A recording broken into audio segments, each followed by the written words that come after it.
নিরাপত্তারা ভেজাল করে দোকান ওদিকে গেছে চটমট ফিলা ফেলা দাও এবং দোকান ফিলা ফেলা দিচ্ছে আমার। আর ওরা মাছের প্রতি মাছওয়ালার সাথে খারাপ আচরণ করে।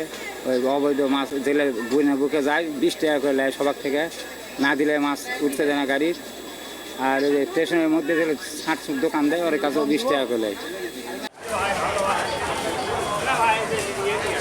না দিলে তাকে দোকান দিতে দেয় না। আহসানগঞ্জ রেল স্টেশনে যাত্রীদের ট্রেনে ওঠাবার নামার নিরাপত্তার দায়িত্বে আছি।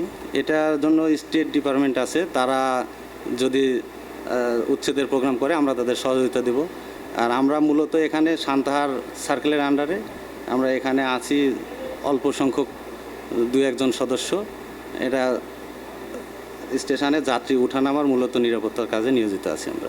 প্ল্যাটফর্মে যাত্রী ওঠানামার নিরাপত্তার সুবিধার্থে আমরা সচরাচর সবসময় প্রত্যেক দোকানদারদেরই সমানভাবে তাগিদ দিয়ে আসছি যে আপনারা এগুলো সরায় নেন, যাত্রীদের চলাফেরার অসুবিধা। তবে ভ্রাম্যমাণ দোকানদারদের, যেগুলো ভাসমান দোকানদার আছে, তাদের আমরা সচরাচর যাত্রী নিরাপত্তার সাথে সরিয়ে দেওয়ার ব্যবস্থায় কাজ চালিয়ে যাচ্ছি আর কি।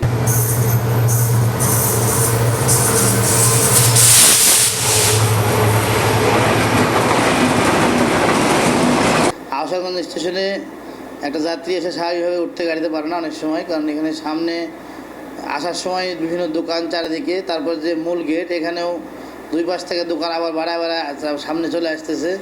অনেক সময় যাত্রী বাধাগ্রস্ত হয়, ওই লাইন পারার সময় পড়েও যায়, বা দ্রুতগতিতে থাকা অবস্থায় এসে হয়তো এখানে ট্রেনে উঠবে কিন্তু ভ্যান থেকে নামে দেখা যাচ্ছে যে আস্তে আস্তে তার ট্রেন ছাড়ে, যেরকমও হয়।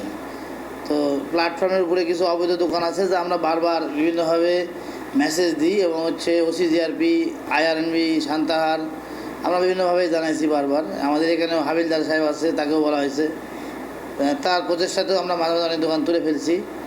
কিছু দোকান এখনও আছে যারা হয়তো বললে এখনই তুলে নেয়, 2 ঘন্টা পরে আবার দেয়। এখন আমাদের লাইসেন্সের দোকান আছে মানে মোট 3টি, এবং একটি হলো বুক স্টল, মানে মোট 4টি ভেন্ডিং দোকান যা সরকারকে রাজস্ব দিয়ে থাকে। হ্যাঁ, এটা জীবনের ঝুঁকি নিয়েই বসবাস করে অবৈধভাবেই। তবে এদের উঠা দেওয়া এবং অন্য জায়গায় একটা বাসস্থান করে দেওয়া করলে সবচেয়ে ভালো হয়। এ বিষয়ে আমি সান্তাহার জিআরপি থানাকেও অবহিত করা আছে যে এখানে অবৈধভাবে জীবনের ঝুঁকি নিয়ে বসবাস করে এবং উনি যাচ্ছিল আর কি।